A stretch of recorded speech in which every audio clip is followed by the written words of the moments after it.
rahimani wa rahimakumullah. Insyaallah tema kita pada subuh hari yang semoga berkah ini yaitu sesuatu yang lebih berbahaya dari Dajjal.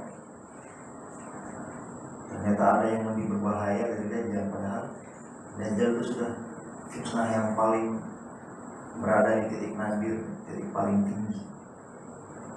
Baik, sebelum kita ke pembahasan, izinkan saya memperkenalkan diri. Mungkin ini pertemuan perdana saya di musola yang kita banggakan ini.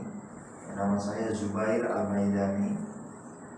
Saya domisili di Sawangan, Bedahan, Pasir Putih. Kalau jam sibuk ini kesini bisa sampai 50 menit Pak. Karena subuh tadi saya lihat di map itu lebih kurang 28 menit. Ya, saya lulusan dari Muhammad bin Saud University atau yang dikenal dengan LIPIA ya, di daerah Pejaten, kampus biru, satu dari sekian kampus yang diberikan beasiswa oleh pemerintah Saudi Arabia.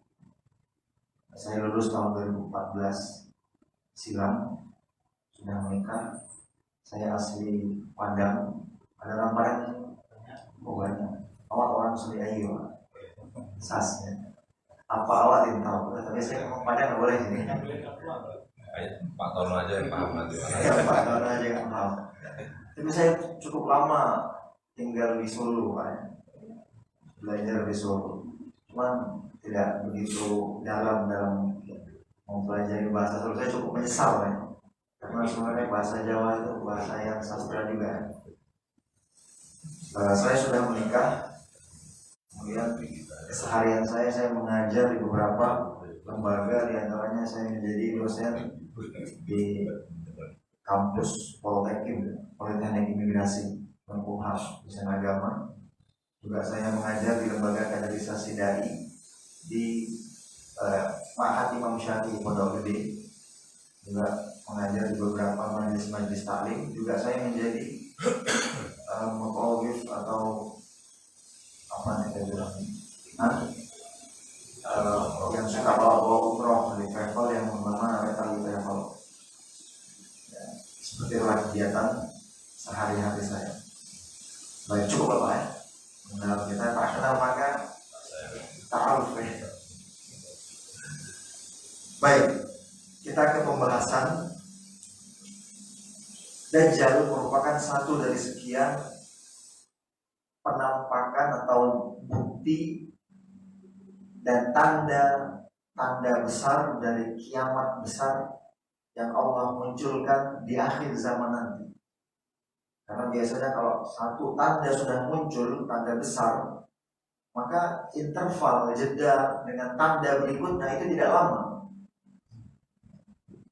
Muncul Dajjal, kalau mau muncul Ya'juj dan Ma'juj atau sebelumnya ya, dia muncul Dababah, binatang melata yang besar dan berbulu. Saking lebatnya bulunya itu tidak bisa orang menerka mana kepala, mana ekor.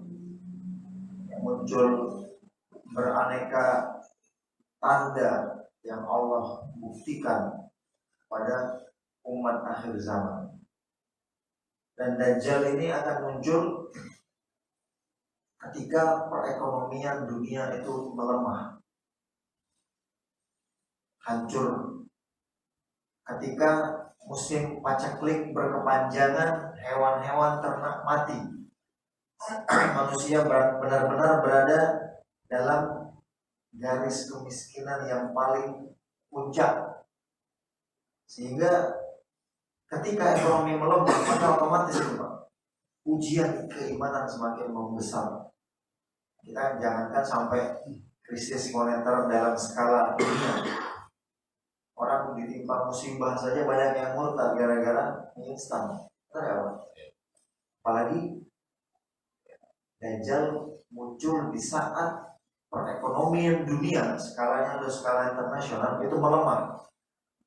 Musim paceklik berkepanjangan. Di mana-mana kemiskinan terjadi. Maka tak heran dan tak ayal peperangan antar saudara, peperangan antar manusia itu terjadi. Bahkan saking besarnya fitnah Dajjal ini, Allah akan mampukan Dajjal. Dia akan mampu untuk menurunkan hujan sekehendak hati dia. Dia akan membawa surga di tangan kanannya, yang dia klaim itu surga, ternyata itu adalah neraka. Di tangan kirinya dia klaim itu adalah neraka, ternyata itu adalah surga bagi orang-orang yang beriman. Bahkan Allah mampukan dia untuk menghidupkan orang yang sudah meninggal. Wah, ini kekuatan yang sangat luar biasa, Pak. Masya Allah. Kita baru lihat orang yang menipu saja, menipu dengan gaya sihir, memperbanyak, menggandakan duit. Siapa itu kemarin?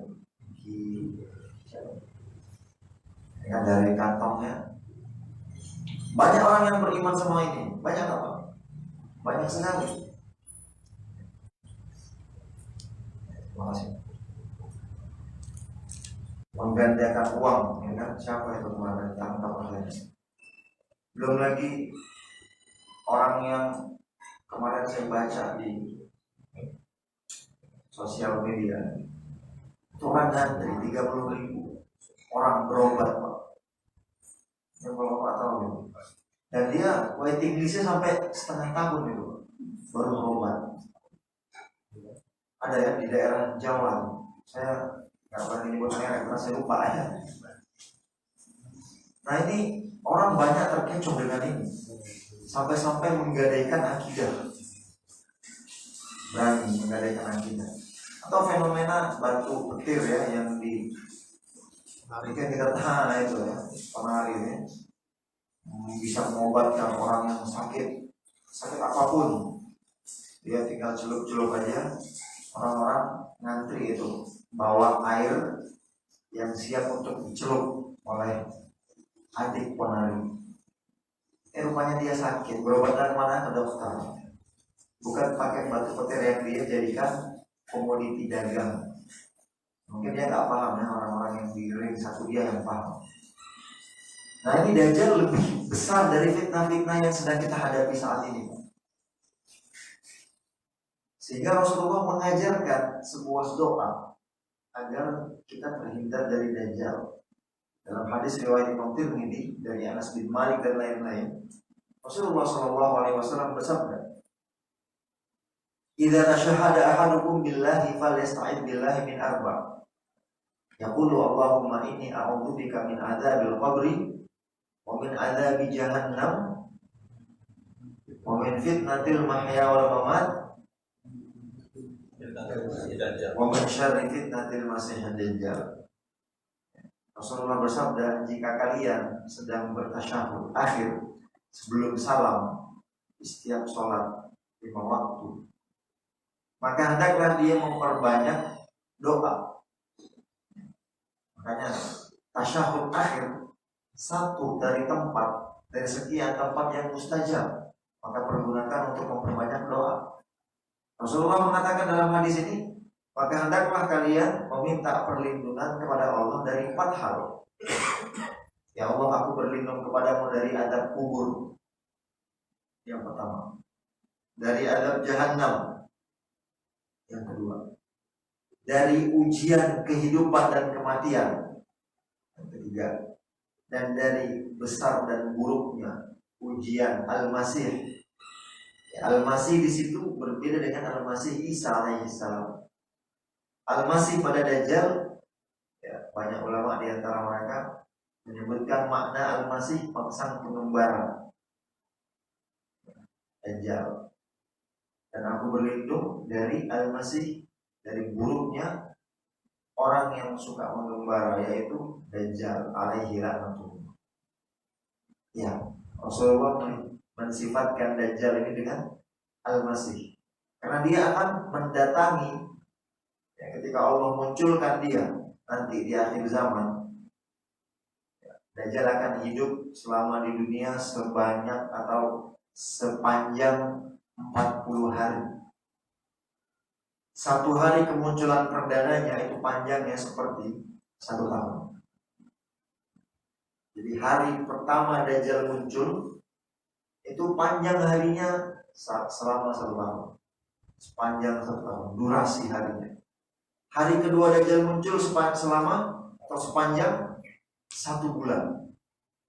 Hari ketiga Dajjal muncul sepanjang lama harinya selama 1 pekan. Sisanya seperti hari-hari pada umumnya. Nah, sahabat yang mendengar Rasulullah menuturkan hadis ini, mereka bertanya, wahai Rasulullah, kalau begitu bagaimana kita menentukan waktu sholat? Jika panjang 1 harinya saja ya selama 1 tahun, 1 bulan dan 1 pekan, kalian akan melakukannya seperti kalian melakukan waktu sholat pada hari-hari yang biasa.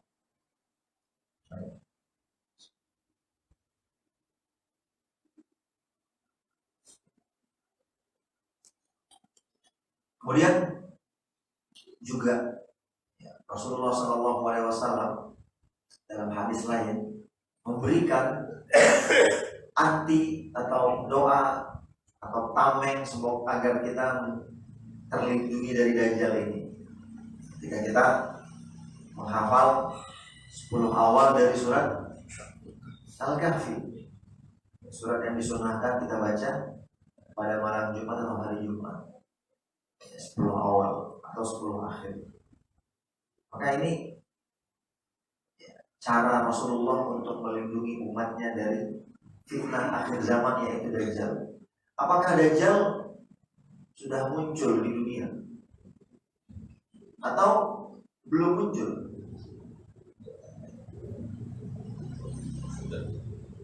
Nah, ini saya kasih tahu Pak ya.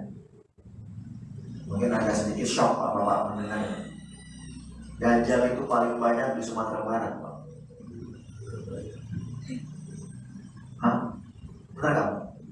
Dajjal itu paling banyak di Sumatera Barat. Jadi Ustadz ini masa nggak cinta tanah air, nggak cinta kampung halaman. Di Sumatera Barat banyak nama yang bernama Rijal, dipanggil Dajjal, Dajjal. Udah Rijal maksudnya. Ya. Dajjal sudah pernah muncul seperti yang diriwayatkan dalam hadis Tamim Ad-Dari, ya, sahabat yang bernama Tamim Ad-Dari radhiyallahu anhu. Ketika beliau belum memeluk Islam, ya, beliau pernah melakukan sebuah safar dengan menggunakan kapal bersama teman-temannya.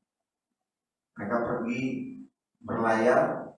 Qadarullah wa masyafa'al, kapalnya terbentur dengan ombak yang sangat deras, angin yang sangat kencang, ombak yang sangat besar, sehingga meluluhlantakkan seluruh isi kapal dan kapalnya hancur. Semua orang tenggelam, ya, semua orang tercerai-berai. Tamim Ad-Dari bersandar dengan sebongkah kayu pecahan dari kapal yang dia naiki, hingga akhirnya dia pun dibawa ke sebuah pulau, ya, oleh ombak yang sudah melemah. Dia terdampar ke sebuah pulau. Singkat cerita, ini hadis saya terjemahkan secara makna. Hadisnya cukup panjang. Ya, Tamim Ad-Dari terdampar di sebuah pulau. Masya Allah. Terdampar di sebuah pulau dan dia pun masuk ke pulau tersebut. Dia masuk. Ketika beliau masuk ke pulau, beliau kaget. Ada seekor binatang yang bisa berbicara seperti pembicaraan manusia. Menyuruh Tamim Ad-Dari untuk terus masuk ke dalam. Pergi kamu masuk ke dalam karena ada sesosok orang yang sedang menunggumu. Maka beliau pun masuk ke dalam dan dia dapati ada seorang yang perawakannya besar tinggi, terikat kedua tangan dan kedua kakinya dengan besi dan semisalnya. Orang ini bertanya kepada Tamim 3 pertanyaan. Apakah sungai Efrat masih berat mengalir airnya? Ya masih. Apakah kurma-kurma di Arab masih berbuah? Ya masih. Apakah ada seorang Rasul yang diutus kepada orang Arab? Ada. Tamim Ad-Dari. Ini 3 pertanyaan Dajjal kepada Tamim Ad-Dari. Hingga akhirnya Tamim pun ya, keluar dari pulau tersebut dan akhirnya dia memeluk agama Islam. Ketika Islam sudah menerpa hati dan jiwanya dan dia menemui Nabi SAW, dia ceritakan kisah ini dan Rasulullah membenarkan kisah yang disebutkan oleh Tamim Ad-Dari dan Rasulullah mengatakan ya itu adalah Dajjal. Dan dia dinamakan dengan Al-Masih, sang pengembara, karena dia akan mendatangi setiap pelosok bumi kecuali 2 tempat, ya, 2 kota, Makkah dan Jakarta. Nah, Jakarta jadi base camp Dajjal. Sebelum Dajjal tiba sudah banyak pengikutnya yang menunggu Jakarta. Ya, bisa jadi 2 tempat ini apa, Mekah dan Madinah, karena di setiap penjuru dari 2 kota ini akan ada 2 malaikat yang menjaga dengan menghunuskan pedang, melarang Dajjal untuk masuk ke Mekah dan Madinah. Terus bagaimana Dajjal mengambil hati orang-orang yang ada di Mekah dan Madinah? Bagi siapa yang condong hatinya kepada Dajjal, ya orang-orang munafik, orang-orang zindik yang berada di Mekah dan Madinah, Dajjal akan menghentakkan 3 kali kakinya ke bumi, ke tanah, maka akan keluarlah orang-orang munafik dari 2 kota suci. Jadi yang ada di Saudi Arabia itu hanya di 2 kota saja, Mekah dan Madinah, yang terlindung dari Dajjal. Adapun Riyadh, Jeddah, Tabuk dan lain-lain dari kota selain Mekah dan Madinah, ya ini akan tidak luput dari yang namanya fitnah atau ujian Dajjal. Maka ini hari-hari yang sangat mengerikan ketika Dajjal turun. Kenapa? Karena orang akan hatinya lemah dan akan terikut dengan Dajjal. Bagaimana tidak? Dajjal datang ke sebuah daerah, sebuah desa yang sudah luluh lantak dengan kemiskinan, sudah hancur dengan panas pacaklik. Tiba-tiba Dajjal datang menawarkan hujan, menawarkan makanan yang berlimpah, menawarkan kedamaian dan ketenangan jiwa serta dunia. Orang serta merta berbondong-bondong pasti beriman dengan Dajjal, nggak pikir panjang. Sudah, sami'na wa ata'na ya Dajjal, begitulah seperti itu. Maka ini sebuah pertaruhan keimanan yang sangat besar ketika Dajjal muncul.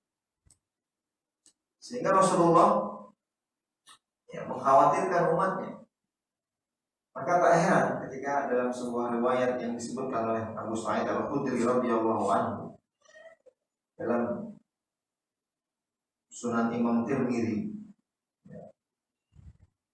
kata Abu Sa'id Al-Khudri, kharaja alaina Rasulullah sallallahu alaihi wasallam wa nahnu natadzakarul Masih ad-Dajjal. Pada suatu ketika Rasulullah pernah keluar dari rumahnya dan menghampiri kami yang sedang berbincang-bincang, ya, menghampiri kami, yaitu para sahabat yang sedang berbincang-bincang tentang Dajjal, tentang bagaimana ya mukjizat atau karomah, atau jangan karomah, kekuatan yang Allah berikan kepada Dajjal di saat manusia sedang lemah. Kami sedang berbincang-bincang karena Dajjal memiliki sifat-sifat dan karakter fisik yang khusus. Jadi dalam banyak riwayat disebutkan Dajjal itu orang berambut keriting, berbadan tambun, besar, matanya 2 tapi 1 buta, satunya lagi nggak bisa, ya, tidak normal. Digambarkan dalam hadis seperti anggur yang busuk yang keluar, matanya itu seperti anggur busuk. Di tengah-tengah jidatnya ada tulisan yang bisa dibaca oleh setiap orang yang beriman. Tulisannya kafar, kafir. Dajjal Disebutkan juga cirinya, dia akan bernegosiasi dengan setiap manusia, akan berdebat. Ada seorang anak yang akan berdebat sama Dajjal. Juga Dajjal akan membelah seorang, kemudian setelah dia belah menjadi dua, dia hidupkan kembali. Dan ini manusia menjadi terfitnah. Terfitnah itu maksudnya, wah, teruji. Ini benar nabi terakhir atau ini benar pembawa risalah terakhir? Karena dia memiliki kekuatan yang maha dahsyat. Orang-orang akan tercengang dengan kekuatan Dajjal. Mungkin kita yang saat ini, Pak, mungkin saya kuat kok, nggak akan tertipu, terperdaya dengan Dajjal. Siapa bilang, Pak? Sangat berat Dajjal ini fitnahnya. Maka sahabat berbincang-bincang, ini Dajjal ini luar biasa dan lain-lain. Maka Rasulullah menghampiri mereka dan seraya berkata, ala ukhbirukum bima huwa akhwafu alaikum indi minal masihid Dajjal. Maukah kalian aku kabarkan sesuatu yang lebih membahaya, yang lebih aku khawatirkan, yang lebih berbahaya dari sesuatu yang sedang kalian bicarakan, yaitu Dajjal ini. Maukah kalian aku sampaikan sesuatu yang lebih berbahaya, lebih mematikan, lebih membinasakan dari ujian yang dibawa Dajjal yang sedang kalian bicarakan?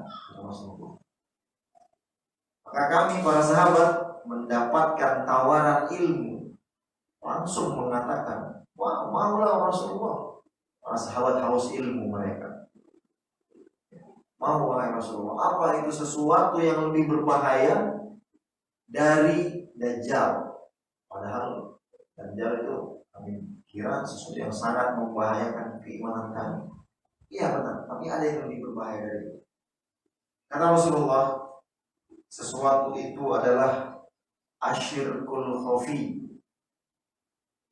kesyirikan terselubung, kesyirikan tersembunyi. Kata Rasulullah memberikan contoh apa itu syirik terselubung.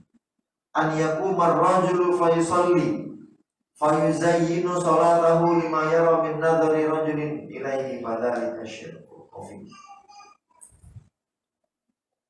Kata Rasulullah, syirik terselubung, kesyirikan terselubung atau tersembunyi adalah ketika seorang laki-laki berdiri untuk mengerjakan sholat, kemudian dia bagus-baguskan sholatnya, dia hias-hias sholatnya karena tahu ada orang yang sedang melihatnya sholat. Maka inilah kata Rasulullah syirkul khafi. Dalam redaksi Ibnu Khuzaimah ada tambahan riwayat, Rasulullah memanggil manusia, ya ayuhan nas ittaqiyakum wa syirkas sarair. Wahai segenap manusia, hati-hatilah kalian terhadap yang namanya kesyirikan terselubung. Para sahabat bertanya, wahai Rasulullah, apa itu kesyirikan terselubung? Rasulullah mengatakan, yaqumur rajulu fa yusalli. Seorang laki-laki atau seseorang berdiri tegak melakukan sholat, kemudian dia indah-indahkan sholatnya. Yang tadinya sholatnya biasa saja, kan Allahu Akbar, paling biasa. Ketika ada manusia yang sedang melihatnya sholat, mendadak kepalanya mereng, Pak. Allahu Akbar, paling khusyuk itu. Seakan-akan dia manusia yang paling khusyuk. Dia lakukan itu dikarenakan dia tahu dan sadar ada manusia yang sedang memantaunya sholat. Maka inilah kesyirikan tersebut. Baik, gampangnya dalam beberapa hadis kita sampaikan, kesyirikan terselubung ini adalah yang kita kenal dengan istilah riya, sum'ah, dan semisalnya ujub. Apa itu riya? Riya berasal dari kata secara etimologi bahasa itu dari ro'a, yura'i, mura'atan, waria'an, auria'an, memiliki makna menampakkan, berupaya untuk menampakkan kepada selainnya. Ini secara etimologi bahasa arti riya. Secara istilah syar'i, riya adalah menampakkan, memamerkan amalan kepada manusia dengan tujuan agar mendapatkan pujian dan sanjungan serta hal-hal lain yang orientasinya duniawi dan manusia. Sum'ah memperdengarkan kepada manusia amalan yang dia lakukan dengan tujuan agar mendapatkan sanjungan dan pujian dari manusia atas apa yang dikerjakan dia dari ibadah. Maka dua hal ini menjadi momok, menjadi concern Rasulullah yang melebihi fitnah Dajjal yang tadi di awal kita bicarakan. Jadi sebenarnya saya nggak ingin membicarakan Dajjal, saya hanya ingin membandingkan sekilas saja. Setelah kita sepakat bahayanya Dajjal, ternyata ada sesuatu yang lebih mematikan lagi, Pak, yang lebih berbahaya dari Dajjal, yaitu apa? Riya dan sum'ah. Riya dan sum'ah.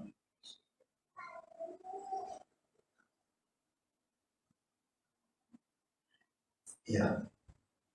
Kenapa riya dan sum'ah ini bisa lebih berbahaya dari Dajjal? Para ulama menjelaskan,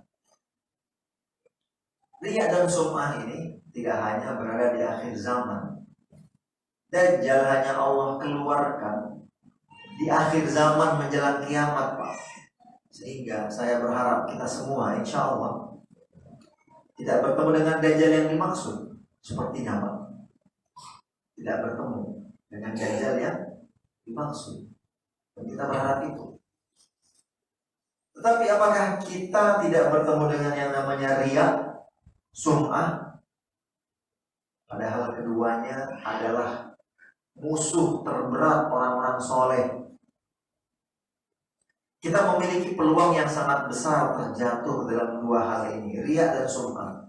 Selama kita sholat ke masjid, selama kita melakukan ketaatan, ikut kajian taklim, selama kita melakukan apa yang Allah perintahkan dan meninggalkan apa yang Allah haramkan, maka riya dan sum'ah ini akan terus mengintai kita. Akan terus mengintai kita. Adapun orang-orang yang berbuat dosa dan maksiat, jelas-jelas melakukan kefasikan, kefajiran, maka mereka gak mungkin riya, karena mereka sudah binasa dengan dosa yang mereka lakukan. Pencuri, perampok. Kalau mereka riya, ketahuan kan? Koruptor kalau riya, ketangkap.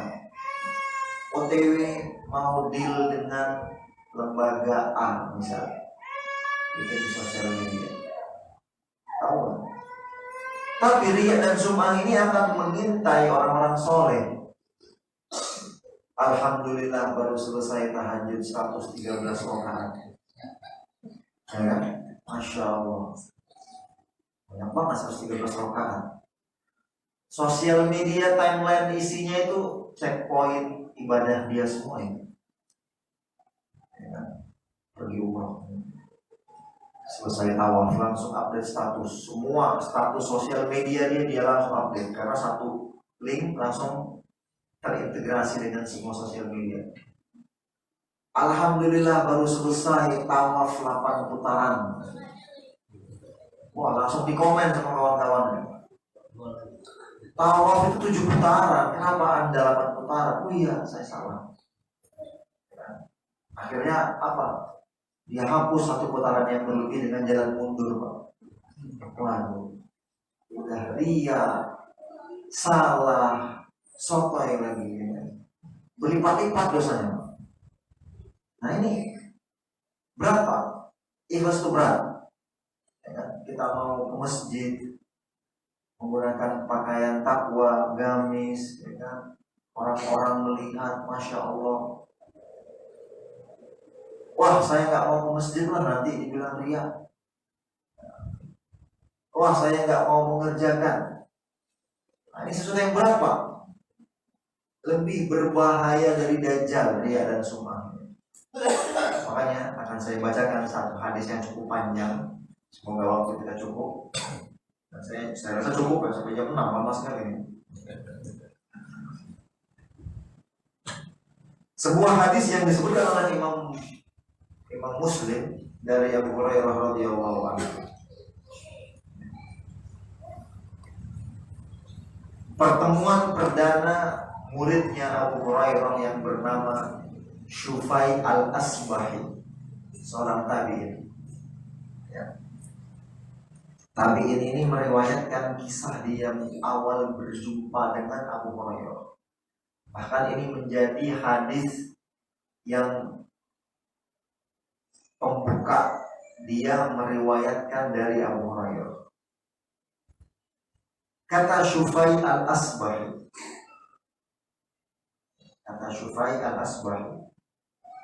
annahu dakhala al-Madinah, bahwa dia pada suatu hari masuk ke kota Madinah. Fa idza huwa bi rajulin qad ijtama'a alaihi nas. Tiba-tiba dia mendapati ada seorang laki-laki yang manusia berkumpul di sekitarnya. Siapa ini di Madinah? Ada orang ramai. Kemudian ini orang siapa? Majelis dia ramai sekali, Pak. Ya, biasanya kan kalau kita umroh itu di Madinah atau di Masjidil Haram ada tiang-tiang ya kan, ada kajian-kajian, masyayikh. Nah ini satu tiang ramai sekali manusia, nggak seperti halakoh atau majelis yang lain. Siapa ini? Nah, maka dia berkata kepada orang yang di sekitar dia, di sebelahnya Syufai, man hadza? Siapa orang ini? Ya, tanya Syufai kepada orang yang di sekitarnya. Qalu Abu Hurairah. Orang-orang menjawab, oh ini Abu Hurairah ini. Nah, pertanyaan saya, ini kita nggak ada hadiah, Pak. Biar gak ngantuk, karena saya lumayan ngantuk, Pak. Bukan ngantuk ya, ngantuk, saya ngantuk ya. Pertanyaan saya, siapa nama Abu Hurairah? Ya, siapa nama Abu Hurairah? Abu Hurairah itu nama, itu bukan nama, itu punya kayak makanan. Ya, punya itu istilah dalam agama Islam, panggilan yang diawali dengan Abu atau Ummu atau Ibnu atau Bintu. Nah ini punya.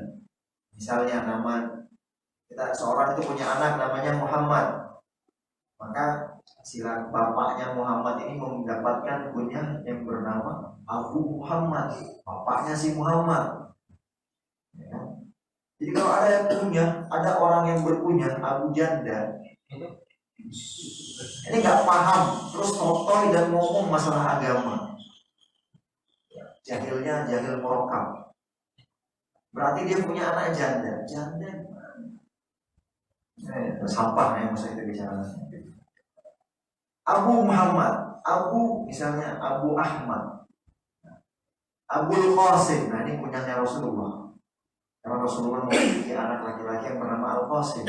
Wafat sebelum Al Qasim ini balik. Nah, tanya saya Abu Hurairah siapa namanya, Pak? Wah, siapa yang tahu? Masya Allah, bagus ya, Pak Arya. Ya. Oh bagus. Waduh, saya tarik lagi pujian saya tadi.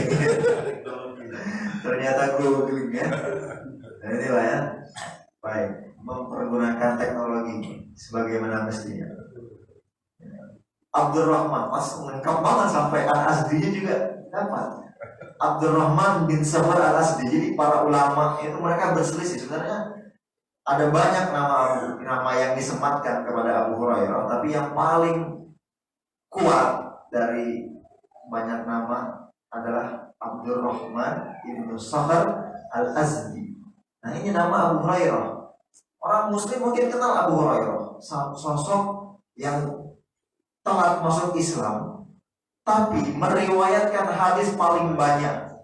Unik Pak, dia masuk Islamnya telat, tapi meriwayatkan banyak sekali hadis. Nah, masa kita yang mengaku muslim nggak kenal nama beliau? Kita lebih kenal nama-nama nama pemain bola ya kan, dan lain-lain. Nah, ketika Syufai bertanya kepada orang di sekitarnya, siapa ini orang yang ramai sekali di majelisnya? Oh, ini Abu Hurairah. Tidak heran beliau mendapatkan doa dari kaum muslimin. Namanya senantiasa disebut, ya kan? Ketika kita mau menyampaikan hadis dari Abu Hurairah, semua kaum muslimin mendoakan Abu Hurairah radhiyallahu anhu. Baik. Kata Syufai, qala fadanautu minhu hatta qa'adtu baina yadayhi. Maka aku pun mendekat sampai aku duduk tepat di hadapan Abu Hurairah. Padahal dia telat. Tapi inilah ambisi para tabi'in mengejar ilmu. Menuntut ilmu itu tidak mudah. Sehingga ketika dia diberikan rezeki tiba di sebuah majelis yang diasuh oleh seorang sahabat senior, sahabat yang banyak meriwayatkan hadis, dia tidak malu-malu, langsung duduk tepat di hadapan Abu Hurairah. Kemudian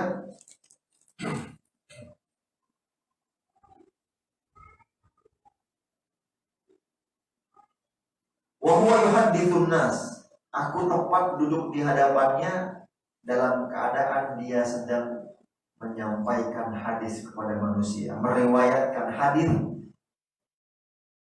tabi'in yang saat itu ada, atau kepada anaknya sahabat, sahabat yang masih hidup saat itu. Baik. Falamma sakata wa qalla, maka ketika Abu Hurairah diam dan kajian telah bubar, manusia telah selesai, telah senggang, kuntulah, aku berkata kepada Abu Hurairah, as'aluka bihaqqin wa bihaqq. Aku bertanya kepadamu demi Allah. Nah, kalau seseorang sudah meminta dengan nama Allah, maka wajib kita tunaikan. Ini adab dalam menyebut nama Allah. Aku bertanya kepadamu, wallahi, dengan nama Allah. Lamma haddatsani haditsan sami'tahu min Rasulillah wa aqiltahu wa 'alimtahu.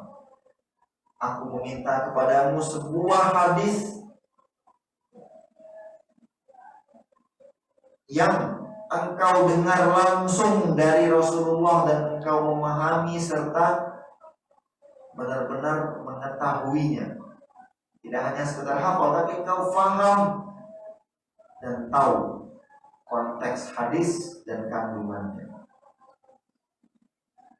Permintaan Syufai al-Asbahi, seorang tabi'in.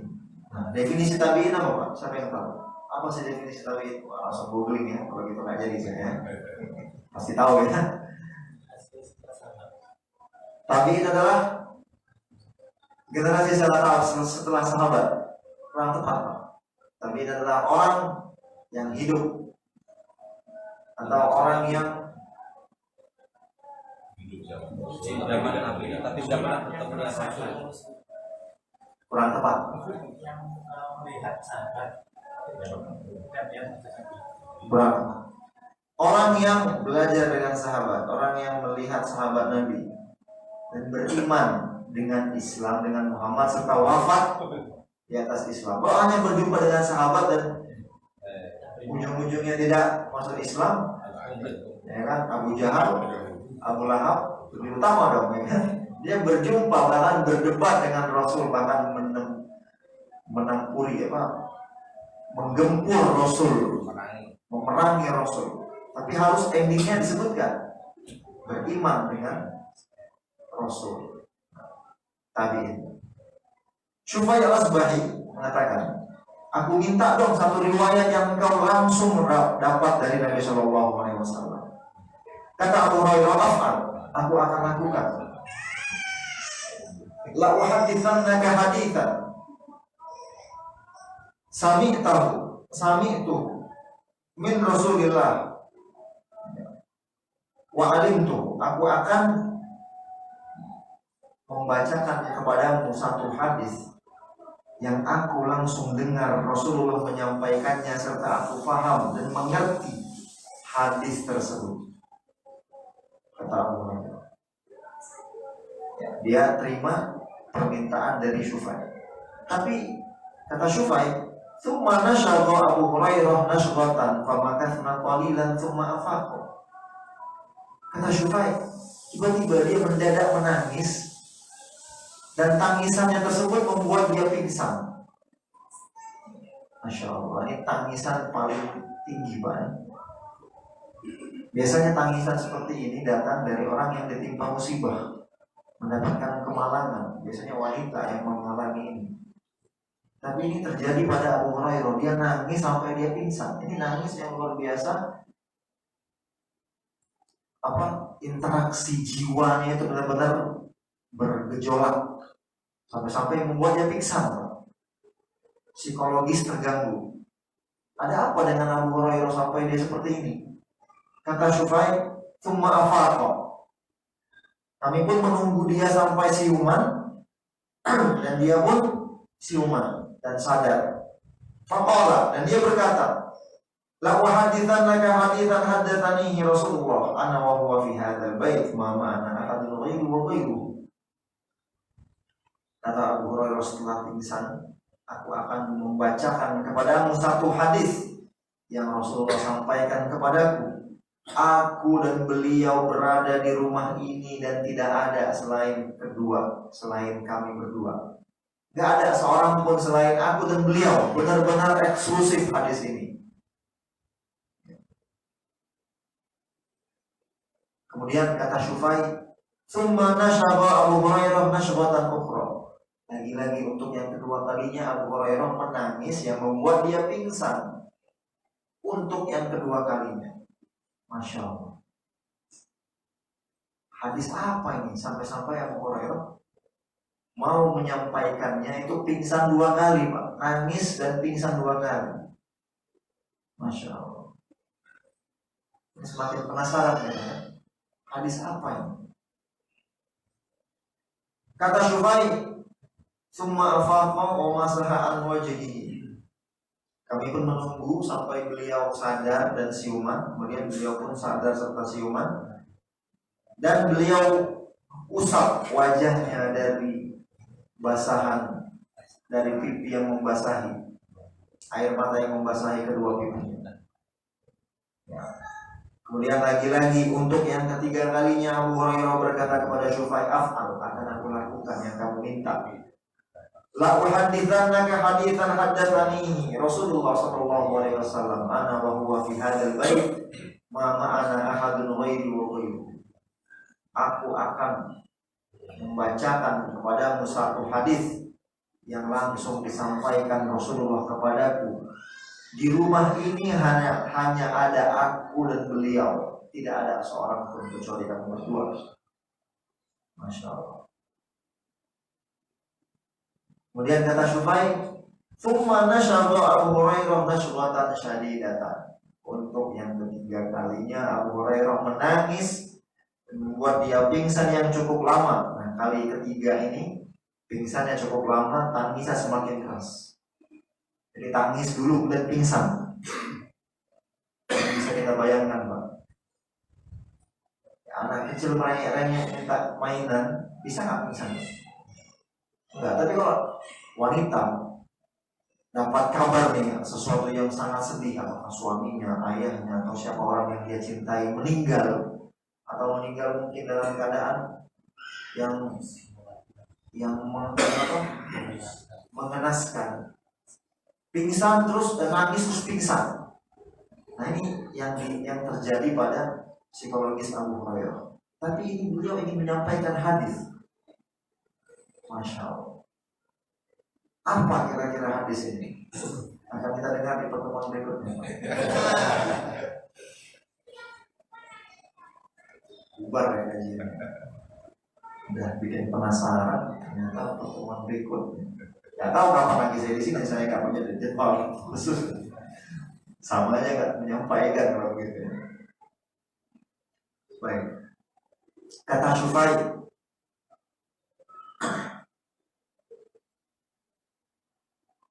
summa mala khairun ala wajhihi fa asnatuhu tawilan. Abu Hurairah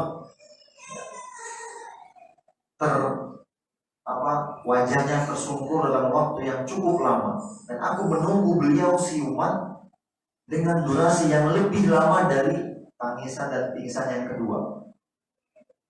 Aku pun menunggu beliau sampai cukup waktu yang lama. Summa afaqa, kemudian beliau sadar dan beliau berkata, haddatsani Rasulullah sallallahu alaihi wasallam, telah menceritakanku, kata Abu Hurairah, Rasulullah sallallahu alaihi wasallam. Rasulullah bersabda. Nah, ini hadis yang membuat Abu Hurairah pingsan dan menangis 3 kali. Kata Rasulullah, Inna Allah tabaraka wa ta'ala idza kana yaumul qiyamah yanzilu ila al-ibad.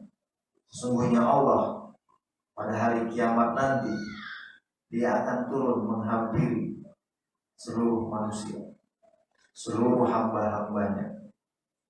Liyaqdiya bainahum, untuk memutuskan segala perkara yang ada di antara mereka.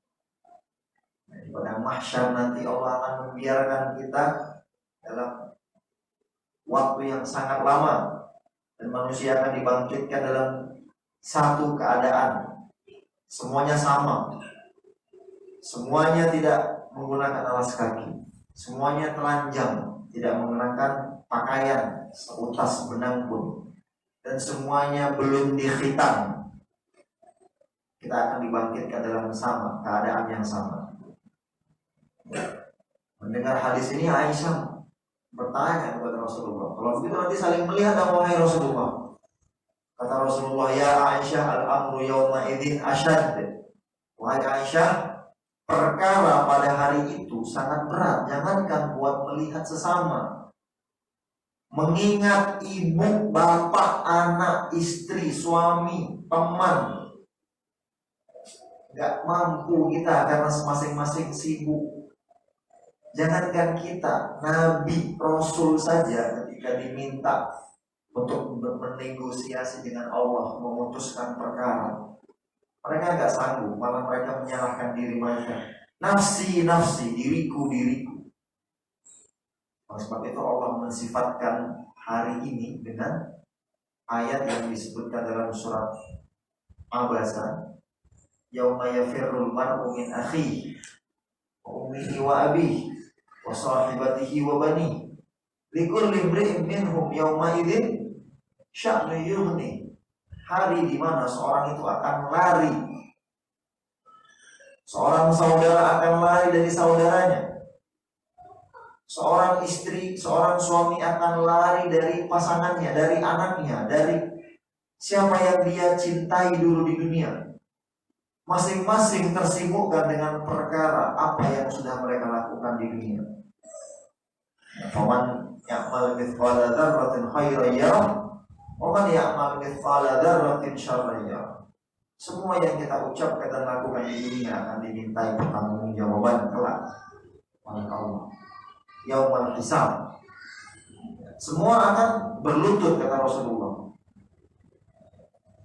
Fakullu ummatin jasiyah, semua akan berlutut menunggu apa hasil dari yang telah mereka upayakan di dunia. Maka kata Rasulullah, fa'awwalu man yud'a bihi, maka orang yang pertama sekali yang akan disidang di hadapan khalayak makhluknya Allah pada hari kiamat adalah rajulun jama'al Qur'an, orang yang telah menghafal Al-Qur'an 30 juz. Wa rajulun qutila fi sabilillah, orang yang terbunuh di medan perang. Wa rajulun katsirul mal, orang yang dermawan, banyak harta, ringan tangan dalam memberi.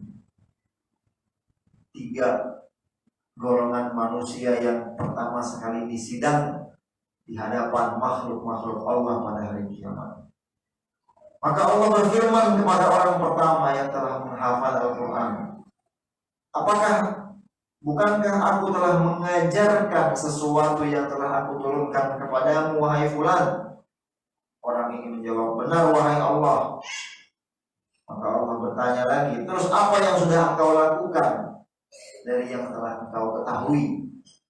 Orang ini menjawab, aku senantiasa mengerjakan qiyamul lail dan mengajarkan Al-Quran sepanjang siang. Jadi siang malamnya tidak pernah luput dengan Al-Quran.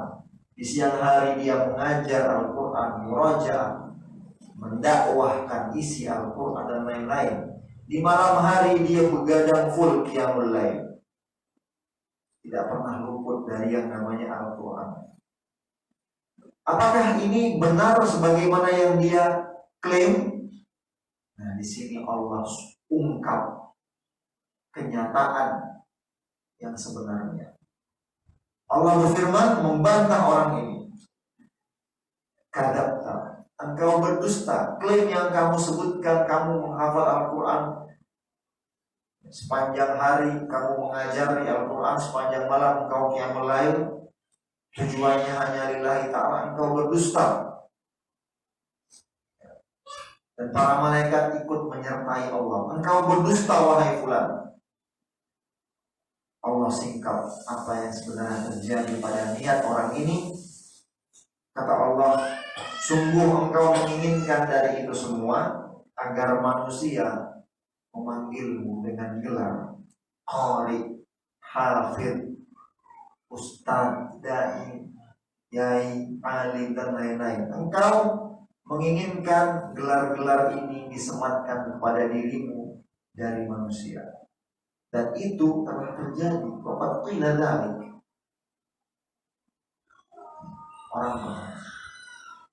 Orang kedua, kata Rasulullah melanjutkan hadis, dipanggillah orang kedua, yaitu orang yang banyak harta lagi dermawan.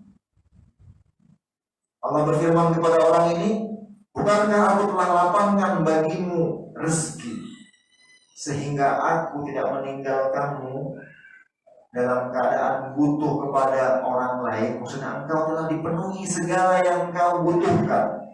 7 turunan itu harta nggak bakalan habis. Orang ini menjawab, benar wahai Allah. Kemudian Allah bertanya lagi, apa yang sudah engkau lakukan terhadap harta yang aku karuniakan kepadamu? Orang ini mengatakan, jawab, aku senantiasa menyambung silaturahmi dan senantiasa bersedekah.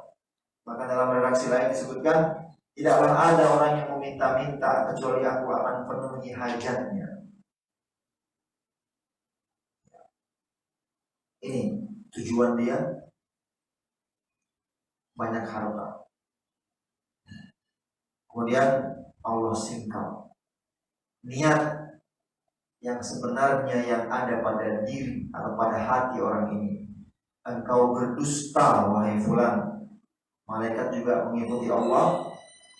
Bahkan Allah sebutkan, Allah tegaskan, sungguh tak lain apa yang kamu lakukan itu agar engkau senang mendapatkan gelar Jawad, sang penderma, orang yang ringan tangan dalam memberi.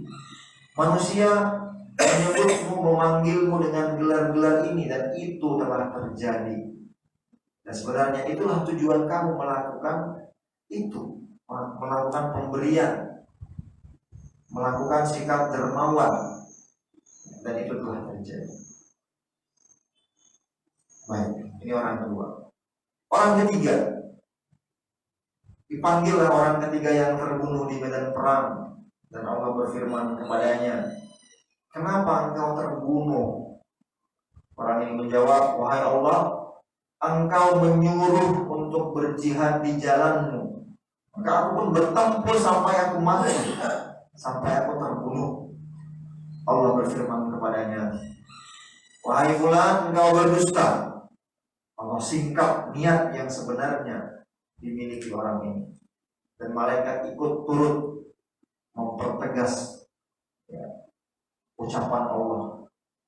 Dan Allah menyebutkan tak lain yang kamu lakukan itu sangat apa? Semata-mata engkau menginginkan agar engkau mendapatkan gelar dari manusia. Fulanun jari, si fulan pemberani, si fulan kesatria. Dan itu telah terjadi. Ya.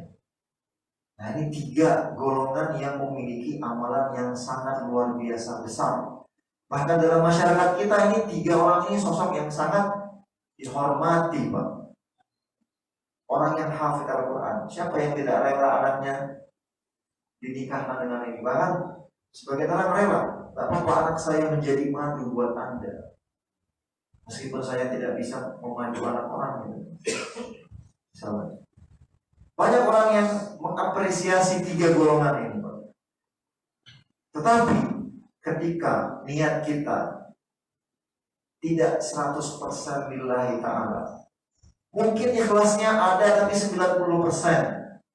10%-nya tujuannya untuk mendapatkan pujian-pujian manusia, orientasinya untuk mendapatkan sanjungan atau mendapatkan jabatan, martabat dan lain-lain yang menjadi barometer dalam masyarakat kita. Jika ini yang terjadi, maka ketahuilah, kata Rasulullah melanjutkan ini. Rasulullah memukul kedua lututku dalam rangka untuk mengambil fokus lagi, karena kan Rasulullah sudah menyampaikan pelajaran yang panjang. Nah, ini juga metodologi dalam mengajar. Kalau sudah menyampaikan tema yang cukup panjang, dan biasanya itu akan membuat si pembelajar hilang fokus.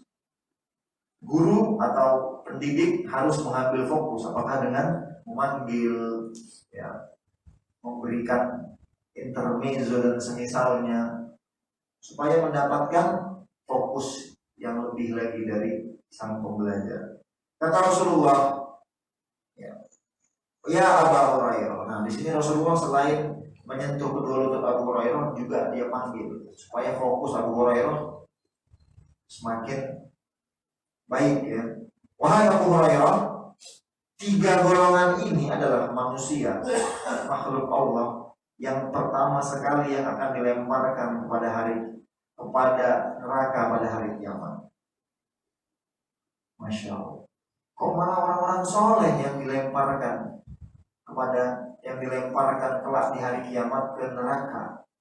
Mana pembunuh, mana diktator, mana koruptor, mana pemabuk, mana pezina, mana orang-orang yang berbuat maksiat?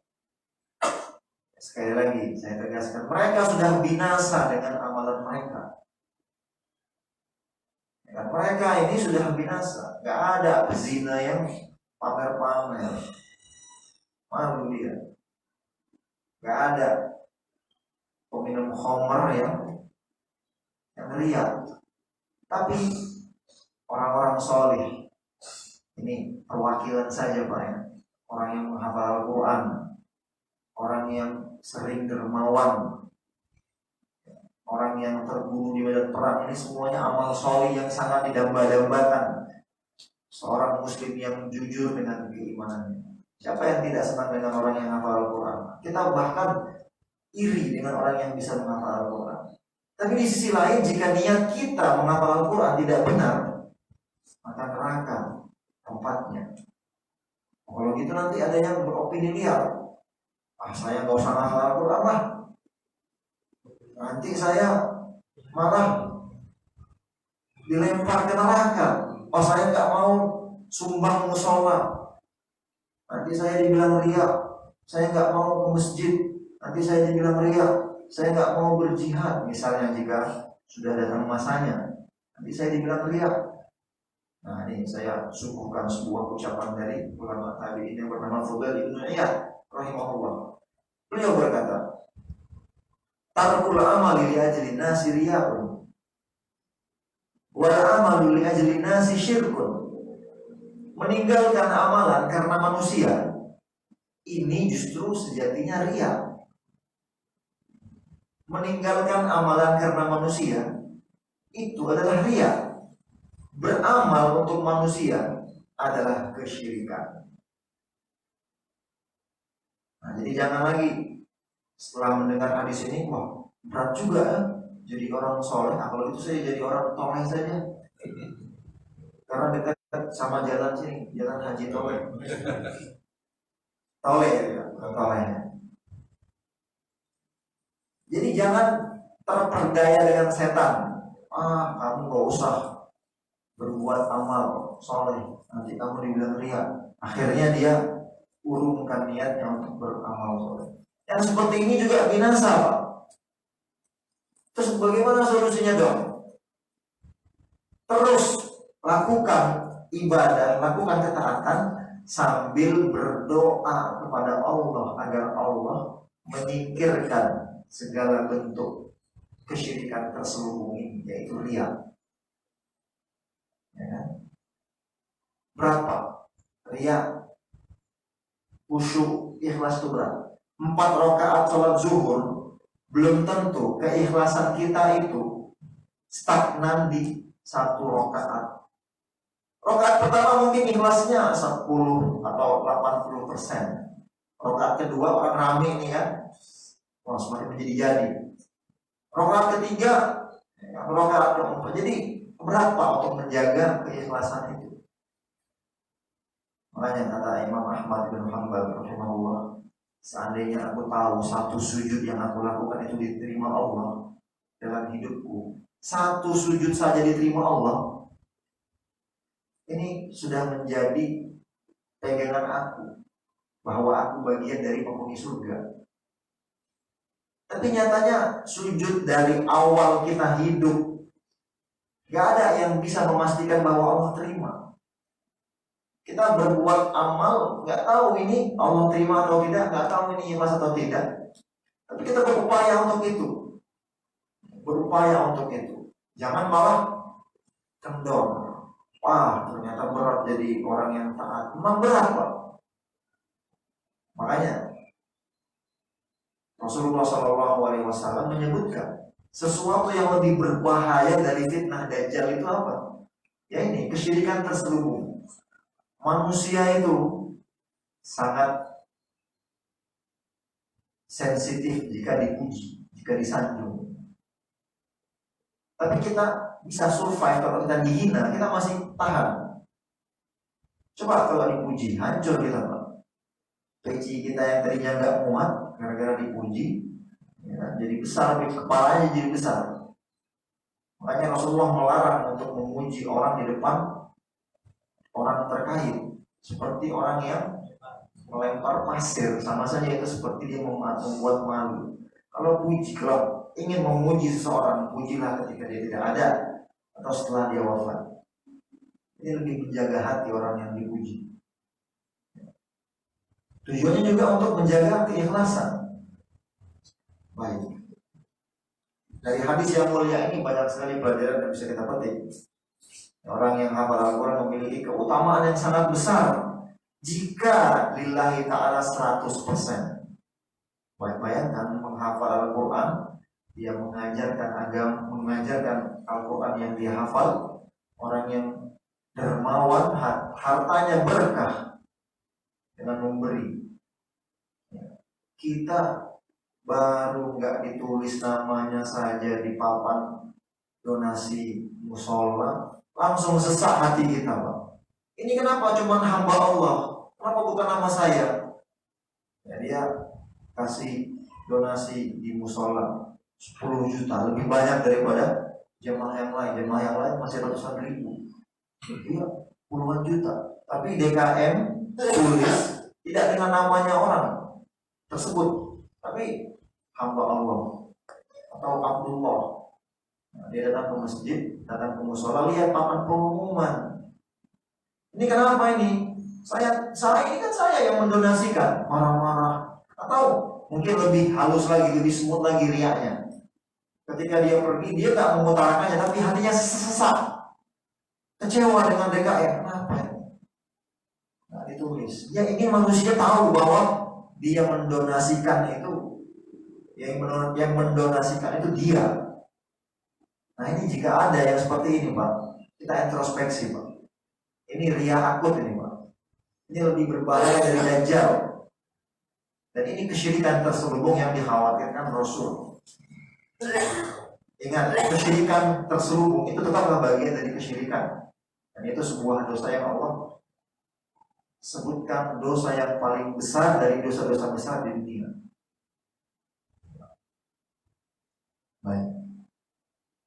Kalau itu berat gak jadi orang yang senantiasa menjaga ketaatan? Berat. Akut Pak. Akut itu apa? Berat. Ya. Wah kalau itu saya nggak usah ke masjid. Nanti bapak jadi bapak solehah. Jadi suami solehah, bukan istri solehah. Laki-laki itu solehnya di masjid. Apapun rintangan yang menghalangi kita, terus setan membisikkan, malah kamu ini ria ini mau masjid biar dipuji-puji manusia kan? Apalagi tetangganya sedang nongkrong-nongkrong di depan. Masya Allah, rajin sekali, ya kan? Dipuji-puji. Wah itu ujian keimanan tersendiri, Pak. Kita jangan lemah. Oleh sebab itu dalam sebuah kesempatan Rasulullah ketika berkhutbah, beliau menyeru para sahabatnya, Ayuhan nas, ittaqu hadza syirka. Wahai segenap manusia, takutlah kalian, hati-hatilah kalian dengan kesyirikan ini, yaitu kesyirikan terselubung, riya dan sum'ah ini. Ini syirik. Takutlah kalian, karena kesyirikan ini lebih halus dari jejak kakinya semut. Dalam riwayat lain di malam hari, kaki semut saja sudah kecil, jejaknya pula di malam hari pula. Mana tuh? Ya. Tipis dan halus. Kita sering sekali terlalaikan. Buktinya apa? Tadi orang-orang soleh tadi, mereka kalau tidak Allah bungkam, tidak Allah sebut ketika di alam barzakh, ya mereka mungkin akan merasakan bagian dari penghuni surga. Tetapi di hari hisab Allah singkap itu. Bahkan mereka pun hampir tidak mengetahuinya. Saking tipisnya kesyirikan ini. Kata Rasulullah. Mendengar pensifatan Rasulullah terhadap syirik asghar ini, syirik kecil ini, syirik terselubung, para sahabat sempat frustasi. Kalau begitu bagaimana kami bisa selamat dari syirik seperti ini, wahai Rasulullah? Konteksnya, wa kaifa nattaqihi wa huwa akhfa min dabibin namal ya Rasulullah. Bagaimana kami bisa terjaga, bisa terlindung dari kesyirikan terselubung ini, wahai Rasulullah? Maka Rasulullah mengajarkan sebuah doa yang harus kita baca dan hafalkan dan kita jadikan doa satu jagat jilid 2. Doa satu jagat jilid 1 Bapak kan hafal semua ya. Rabbana atina fid dunya sampai akhir. Nah doa ini nanti akan saya share kepada Arya. Nanti di-share ke grup Pak. Hafalkan doa ini. Hafalkan. Atau kalau ada yang sudah hafal ini dapat hadiah. Hadiahnya apa? Hadiahnya umroh ya. Pakai uang sendiri Pak. Kata Rasulullah, ucapkanlah oleh kalian doa berikut. Doanya singkat tapi syarat dengan makna. Saya bacakan. Ada 2 versi, tergantung tubinya, domirnya, kata gantinya. Kata Rasulullah, bacalah oleh kalian doa berikut. Allahumma inna na'udzubika min an nusyrika bika syai'an na'lamu wa nastaghfiruka lima la na'lamu. Ya Allah, sesungguhnya kami berlindung kepadamu dari segala kesyirikan sedikit pun yang kami lakukan, yang kami ketahui, yang kami sadari. Dan kami minta ampun kepadamu, wahai Allah, dari segala kesyirikan yang tidak kami ketahui. Ada yang sudah hafal Pak? Saya ulangi ya. Kalau kita baca sama-sama ya, saya baca nanti Bapak ikutin ya.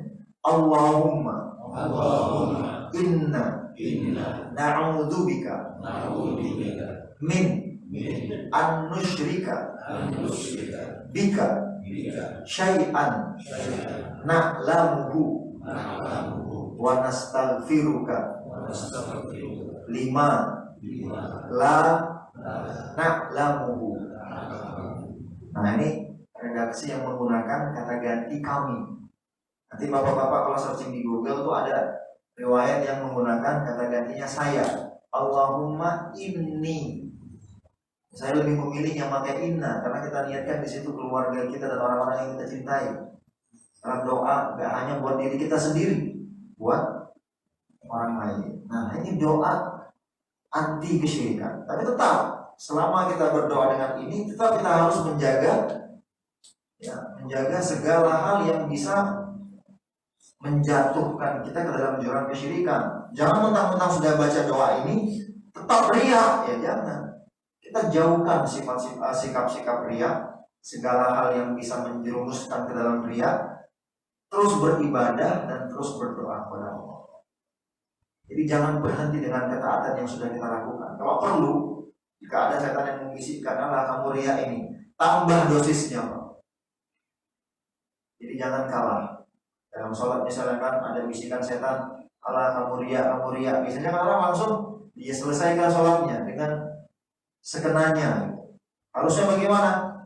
Dia panjangkan sholatnya. Terus dia berdoa kepada Allah agar terhindar dari riya.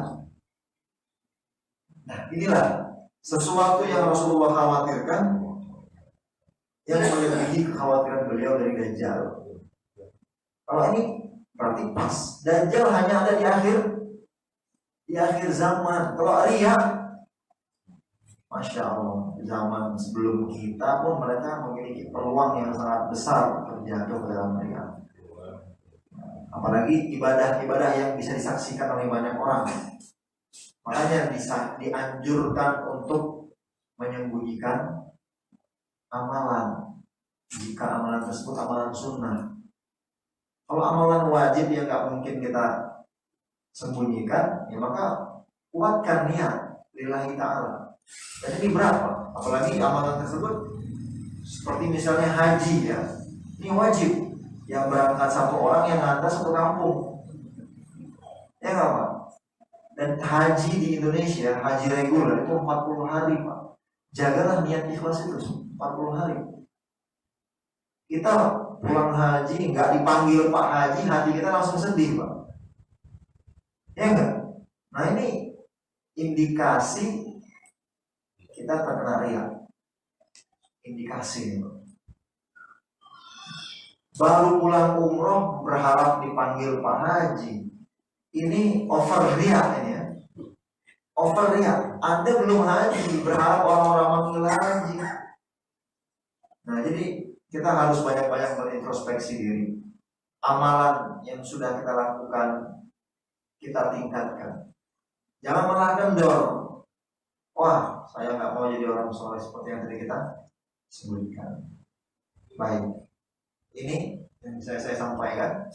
Ada sisa 9 menit, 10 menit atau lebih kurang. Kalau ada yang ingin ditanyakan, silakan. Ada Pak, ada pertanyaan?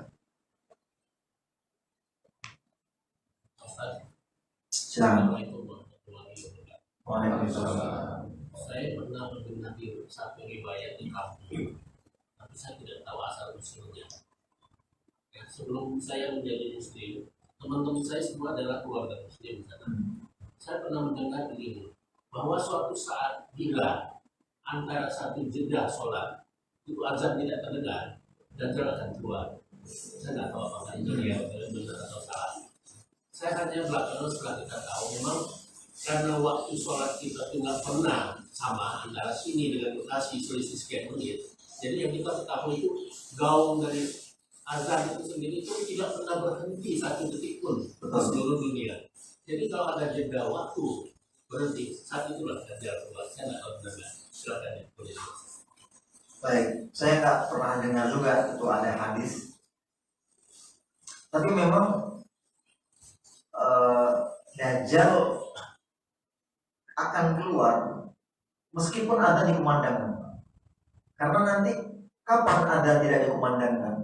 Ketika seluruh umat Islam Allah wafatkan dengan angin yang wangi, yang berhembus, yang wangi. Semua orang yang memiliki iman, meskipun imannya kecil sedikit, akan wafat. Sehingga yang hidup saat itu hanya orang-orang kafir saja. Dan masa ini Dajjal sudah melewat. Maksudnya masa ini Dajjal sudah lewat. Ini tanda terakhir, tanda final dari akhir zaman. Nah, ketika orang-orang kafir maksudnya ketika orang-orang muslim sudah meninggal semuanya, Allah wafatkan, dan yang tersisa hanya orang-orang kafir, di mana mereka akan menghalalkan segala sesuatu. Mereka akan masuk Mekah, Madinah. Ini kan dua tanah haram ya. Haram di situ maksudnya haram berlaku maksiat, haram berbuat hal-hal yang Allah haramkan. Nah, saat itu orang-orang kafir akan menghalalkan segala yang diharamkan di dua tanah suci ini. Sehingga otomatis azan tidak dikumandangkan. Maka saat itulah kiamat akan tegak. Adapun tadi salah itu Pak, keliru. Karena Dajjal akan tetap keluar meskipun azan dikumandangkan. Seperti itu. Wallahu ta'ala a'lam. Ada lagi? Tidak ada ya? Cukup ya saya rasa. Karena memang ini pembahasan introspeksi ya. Saya rasa ini semua kita orang-orang soleh. Tinggal bagaimana kita menata keikhlasan kita harus 100% lillahi ta'ala. Bukan karena iming-iming pujian manusia, iming-iming jabatan dan segala orientasi dunia yang hina. Karena beriman kepada Allah adalah di atas segala-galanya. Mungkin ini yang bisa saya sampaikan. Lebih dari kurang saya minta maaf kepada Allah Subhanahu wa ta'ala. Saya minta ampun. Wa akhiru da'wana alhamdulillahirabbil alamin. Subhanakallahumma wa bihamdika asyhadu an la ilaha illa anta astaghfiruka wa atubu ilaik. Wassalamualaikum warahmatullahi wabarakatuh. Waalaikumsalam.